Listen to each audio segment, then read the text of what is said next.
He's reviving a war that he explicitly criticized. He ran against forever wars. Americans are sick of these forever wars. They are not good for the world, and they're not good for the United States.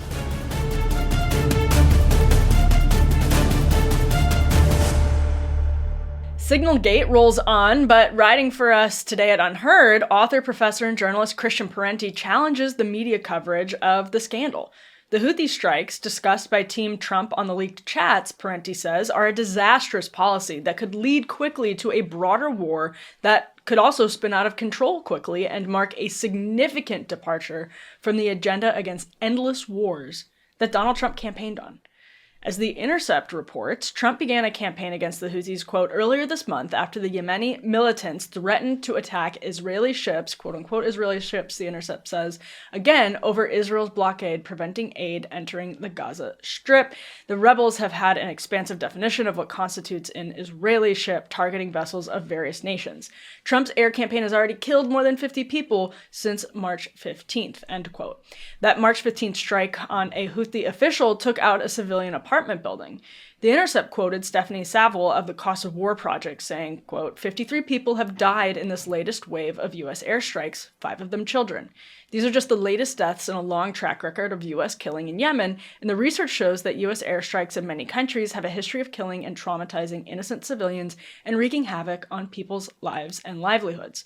Now, on those signal messages, you probably remember Vice President Vance pushed back on the plan, indicating he thought the president would be open to actually agreeing with him before relenting. Here's how Fortune covered the exchange. Quote, the Suez Canal attracts 12% to 15% of all global maritime trade, but only 3% of U.S. trade runs through the artificial waterway connecting the Red Sea to the Mediterranean, Vance claimed. 40% of European trade does, he wrote. There is a real risk that the public doesn't understand this or why it's necessary. The strongest reason to do this is, as POTUS says, is to send a message. Fortune continues, Vance is correct and mistaken at the same time, said Marco Papic, who advises institutional investors about geopolitics as chief strategist at BCA Research. Objectively, he said the Suez looms much larger for European commerce than U.S. trade, but the American rationale for addressing disruptions in the Red Sea also involves the Trump administration's strategy toward Iran, which experts say helps train, arm, and supply intelligence to the Houthi rebels. So what Fortune is saying there, and their expert is saying there is, yeah, J.D. Vance is right about the facts, but he's wrong because obviously having these waterways defended is ultimately good for the United States in pushing back on Iran. The first part is a factual argument. The second part is an ideological argument dressed up as a factual argument with the help of their expert. But nonetheless, at the heart of this Signalgate scandal, which we've been talking about here, and I do maintain has some genuine, the process question here has some genuine substantive implications. And what happens to Mike Waltz? Genuine substantive implications. All of that, I think, is fair. But I also don't think Christian Parenti is wrong to say we just got some insight into significant decision-making, and nobody is talking about the decision that was actually made here. So I'm happy to say Christian Parenti joins us now to discuss.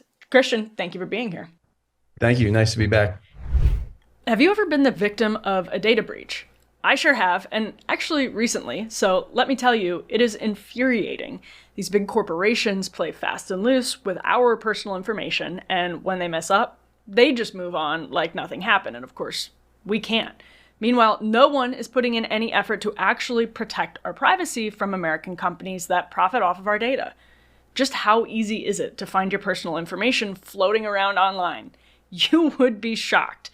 But here's the thing, we don't have to just accept it. We can take control, and that's exactly why I use Aura.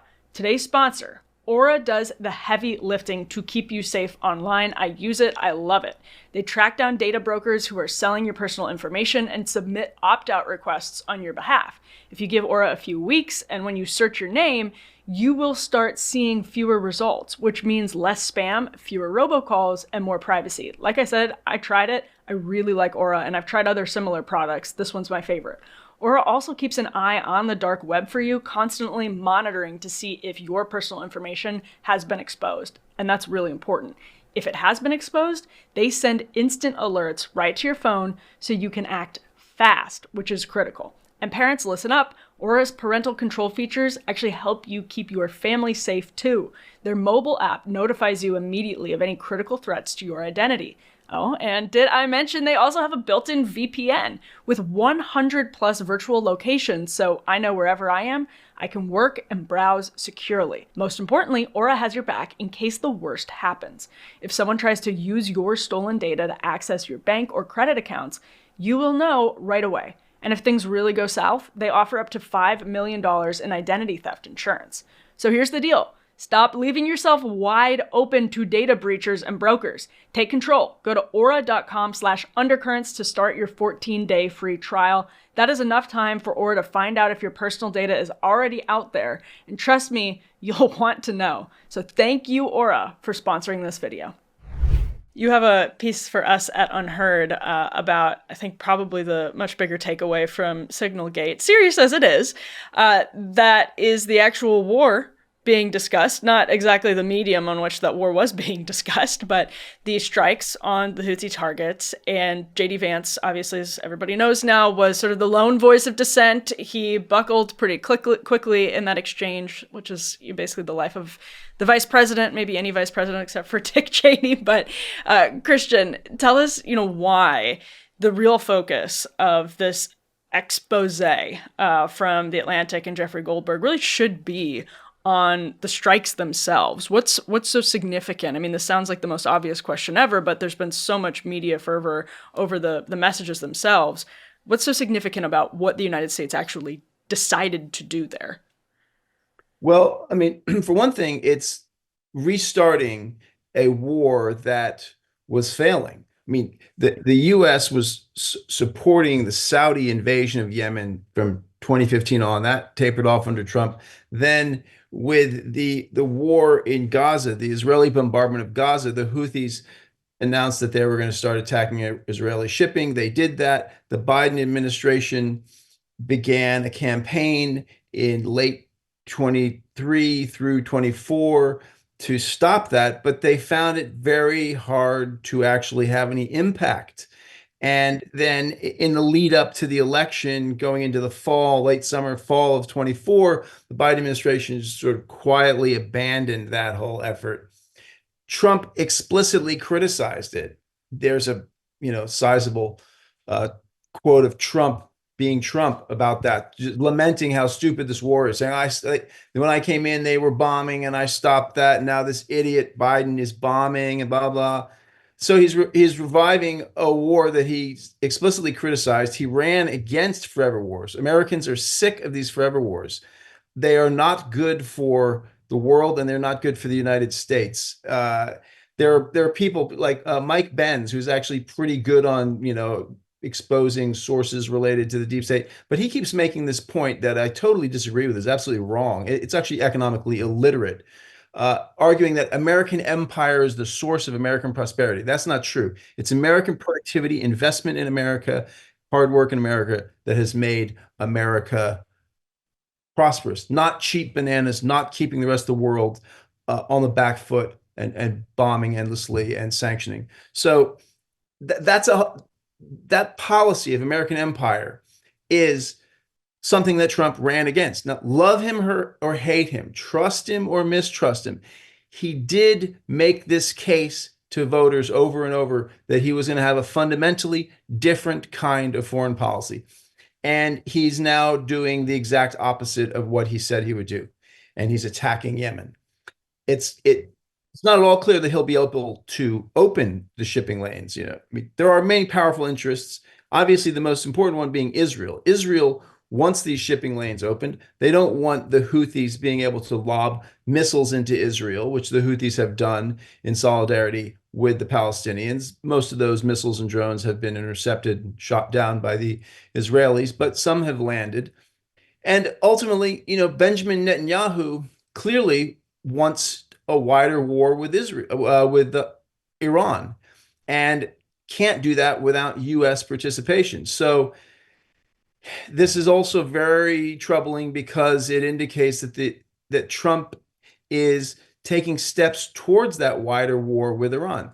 And despite all his faults in the eyes of the left, in his first month, Trump did push back a bit on Netanyahu. Witkoff went in there on, and forced through on January 19th, the day before the inauguration, this ceasefire in Gaza that had been sitting on the negotiating table for 8 months. And by all accounts, he pressured Netanyahu, says, you got to do this, right? So the U.S., the Trump administration has leverage. They can use it. They even seemed to use it for a moment there. He retweeted or shared on social media a clip of Jeffrey Sachs describing Netanyahu as an obsessive warmonger and calling him a deep, dark son of a bitch. So it was like, it seemed like, oh, Trump is pushing back a little bit. But now he's embraced Netanyahu's agenda, it would seem. And we could ask, why is that? Well, it's the power of the Israeli lobby. It's the power of the donors.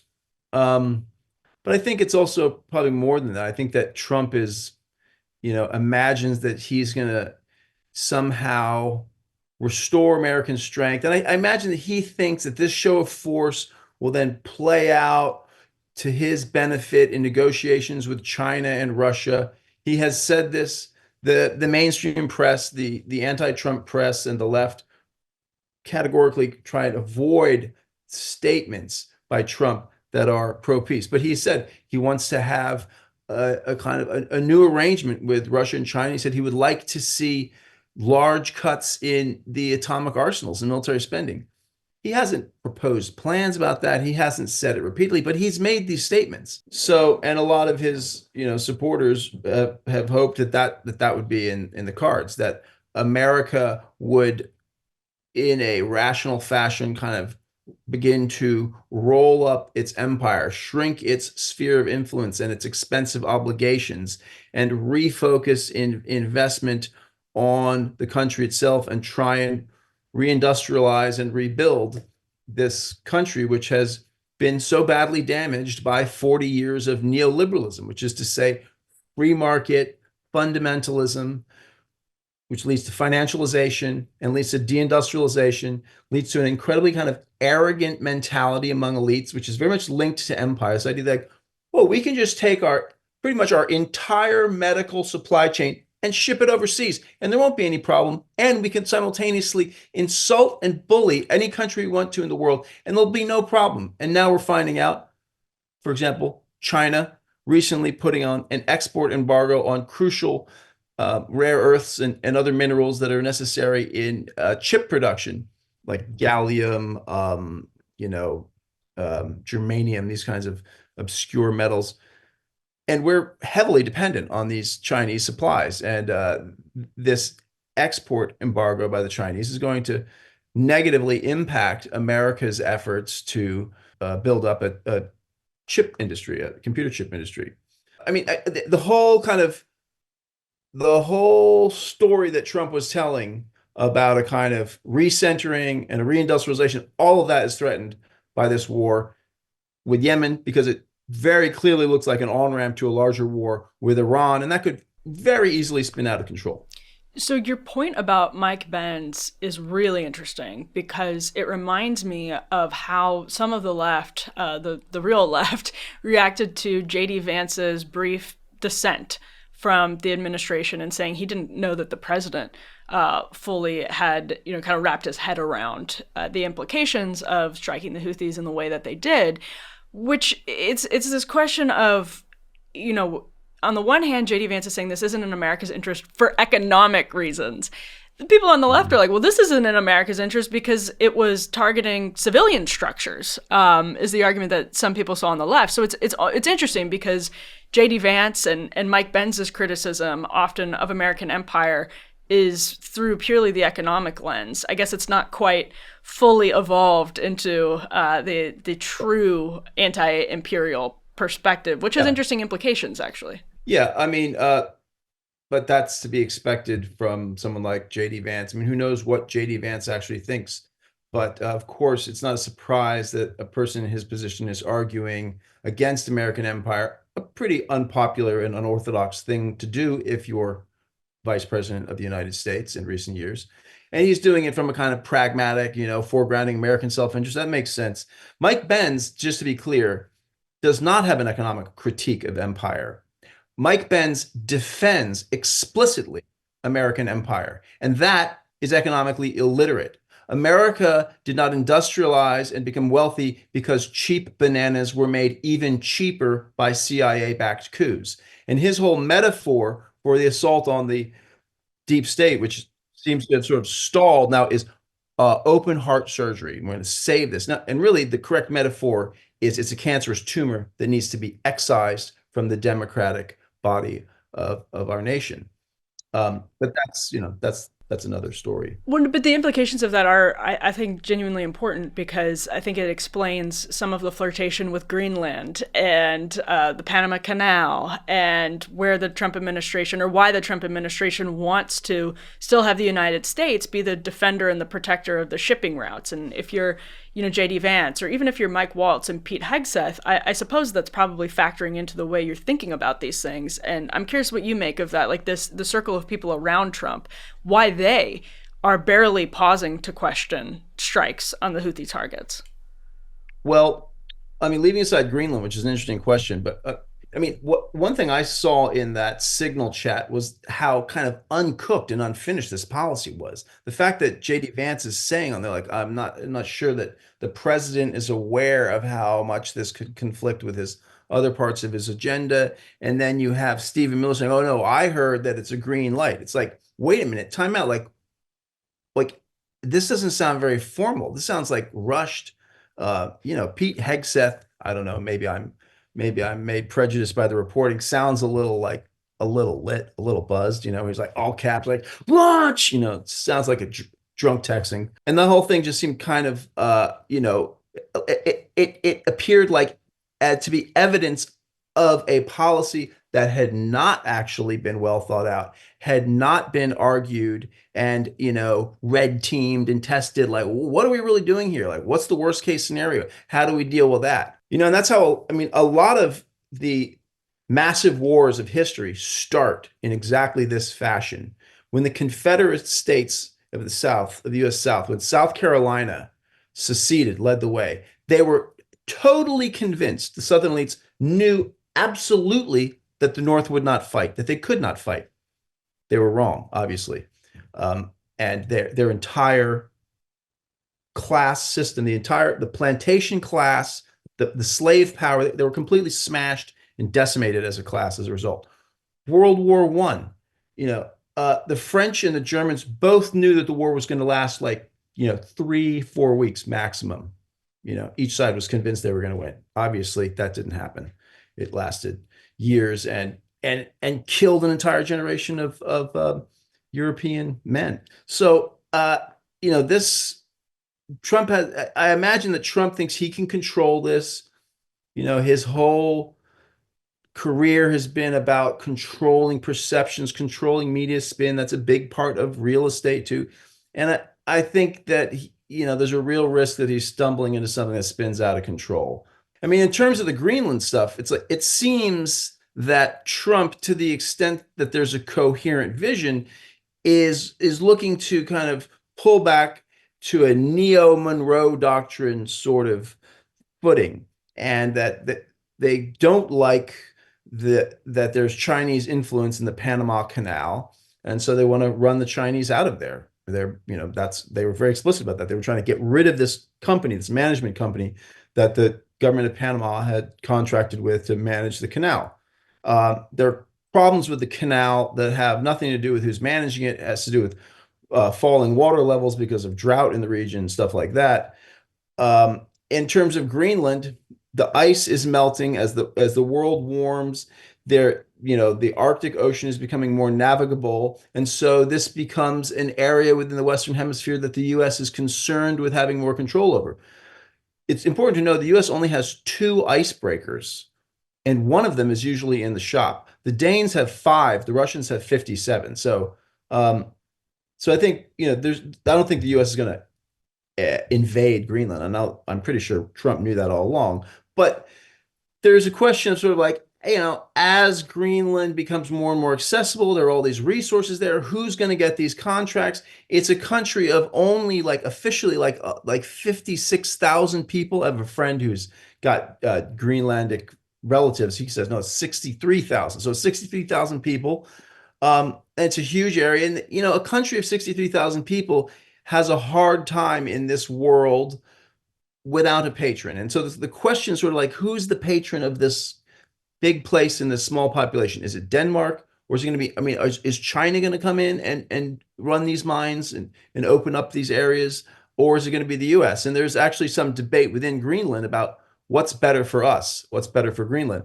And I think Trump is like, this is our opportunity, step in here, cut a deal with them so that we have preferred access to the shipping lanes. We can control the shipping lanes. We can have access to the fishing grounds. We can, have first bid on these minerals. We can, be the patron. I mean, I think that's what he's trying to do. I'm not saying that's, good or bad, but I think that's clearly what's going on. And it's part of some kind of not very detailed idea that there's going to be a reindustrialization that, I mean, tariffs are an important and legitimate part of an industrial policy. The problem is Trump doesn't have an industrial policy. There's no plan available. I mean, they're not investing in trade schools. They're not doing all the other things that should happen. It seems like what he's doing is sort of just using tariffs in a, bullying fashion to try and get foreign companies to come and invest and build in America, as foreign car companies have to great effect. Toyota, Mercedes, BMW, Volkswagen, they all have very, very large automobile factories, mostly in the South. And so, he's hoping that he can do the same with semiconductor chips. And indeed, the semiconductor chips of Taiwan company made these promises of like something like $100 billion of investment. Then the question becomes, if you were serious about all that, if you had an industrial policy, the question would be like, okay, so if in fact this leader of semiconductor chip production is going to come to the US and make these investments, what do we have to do to make that possible? We have to have a workforce, an infrastructure, all this kind of stuff. And there should be a discussion about that, and there should be investment in all that. One of them being trade schools. I don't see that. I don't see the coherence necessary for this, but you get hints that Trump has a sort of a notion that it's like, enough with the expensive empire. The Europeans get high-speed rail and free healthcare because we have bases over there in atomic weapons. Forget that. They got to pay their own bills. We're going to pull back. We're going to invest a little bit more here. We're going to erect these trade barriers. Foreign companies that want to sell to us are going to have to produce more here. Okay, that makes sense, but it doesn't, the real pieces of an industrial policy to make that happen are not yet apparent to me. Well, actually, on that note, I'm curious what you make of Trump reportedly being very taken by the historical examples, both of President James K. Polk and William McKinley, which we've learned he's sees as potential like historical examples to pursue, people who sort of had the American interest that both in their economic and their foreign policies, and where there's a confluence between both of them. What do you make of that?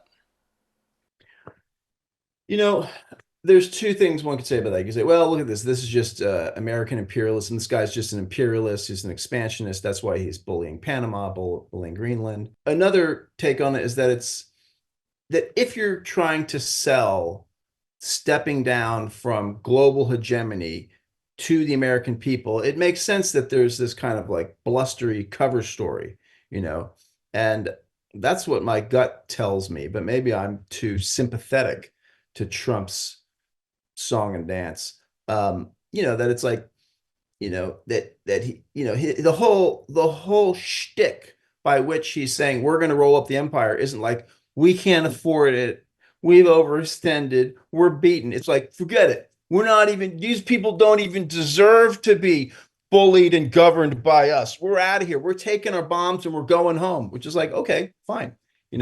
It plays to what Tocqueville called the irritable patriotism of Americans, which he found very annoying. So, I mean, I think that a lot of that is just this is cover for the fact that in more substantial ways, Trump is shrinking the American footprint. Well, or he was prior to this. Now he's expanding it, but that his, he was promising to do this. He had a relatively peaceful first administration. He didn't start any new wars, did limited airstrikes and all that. He negotiated this end to the Afghan war, even though it took place under Biden. It's not so easy. It's not so easy to evacuate scores and hundreds of small fire bases in a hostile country unless you negotiate that. Those negotiations were important for getting American troops out of there in a somewhat peaceful and dignified fashion. The last act was marked by panic and one suicide bomb from ISIS, but all in all, it was actually could have been a lot worse. So given all that, there was reason to think that he was serious in his campaigning. But now all that is in question because, this war is, I think, really dangerous, and it's also it's very immoral. It's absolutely wrong to be bombing civilians like this. It's disgusting, and Trump knows that. Trump made comments to that effect on the campaign trail, and I think people are sick of it. People have had enough of this, right?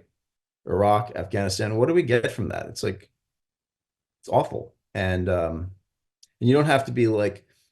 You don't have to have a master's in human rights to realize, like, wait a minute, these are just regular people over in these countries getting bombed. I'm not into that. Why is this endless? Okay, if it's an emergency, occasionally part of war, that happens, but just year after year of this is awful. So I don't think this policy is going to be very popular, and I hope that Trump catches wind of this through media and realizes that he can do what Biden did, which is just stop talking about it. Bring the ships home, pretend it never happened. Christian Parenti, this was so helpful. I appreciate your time. Thank you. Make sure to subscribe on YouTube, wherever you download your podcasts, and of course over at undercurrents.tv for the full premium experience of the show as well. We do full episodes just for our subscribers. We have an email address just for our subscribers to reach us at. We also have a weekly newsletter that I write just for subscribers, and you get all kinds of other cool stuff from UnHerd. So go ahead and head over there if you want to subscribe to the premium edition of the show. Thank you so much for joining us. I really appreciate it, and we will be back with more Undercurrents soon.